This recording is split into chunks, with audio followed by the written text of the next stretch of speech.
حمزاد، جب بھی یہ نام ہم کبھی سنتے ہیں تو اس لفظ کو ہم مذاق میں اڑا دیتے ہیں اور ایک دوسرے کا تمسخر اور مذاق اڑاتے ہیں کہ نہیں، ایسی کوئی چیز نہیں پائی جاتی۔ بحیثیت مسلمان جس چیز کا قرآن حکیم میں ذکر آ گیا اس پہ ایمان رکھنا ہم مسلمانوں پہ فرض ہے۔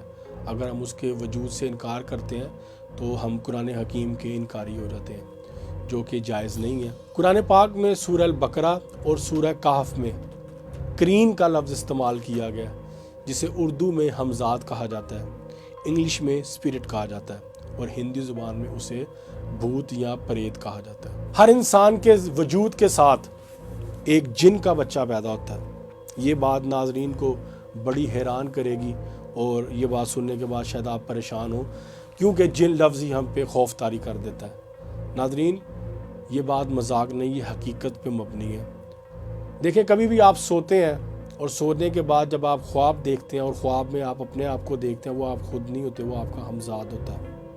اور کبھی کبھی کچھ چیزیں ہماری میموری میں سیف رہ جاتی ہیں اور اٹھنے کے بعد ہم کبھی اس واقعے کو 1 یا 2 دن بعد رونما ہوتے دیکھتے ہیں اور کہتے ہیں کہ یار یہ شاید میں نے پہلے دیکھ لیا ہوا تھا۔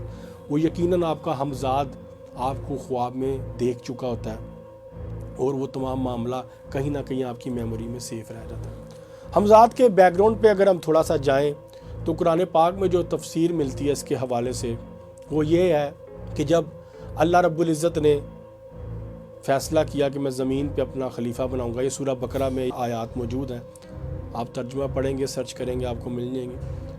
اللہ رب العزت نے فیصلہ کیا کہ میں زمین پر اپنا خلیفہ بناؤں گا، تو تقریباً 800-900 کے قریب ملائکہ کا گروہ تھا جس نے اللہ رب العزت سے یہ کہا کہ یا باری تعالیٰ آپ یہ کام نہ کریں۔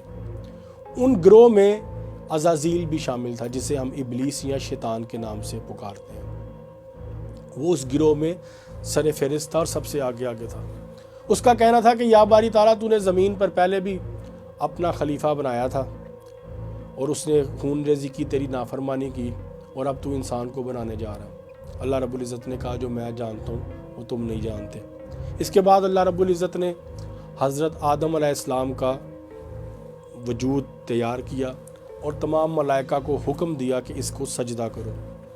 اب یہ بحث ایک الگ ہے، وہ سجدہ کیا تھا، کس وجہ سے تھا، ہم اس بحث میں نہیں پڑھیں گے، ہم اپنے ٹاپک پہ رہیں گے۔ ابلیس نے، عزازیل نے تکبر میں آ کر جناب آدم کے وجود کو سجدے سے انکار کر دیا تھا۔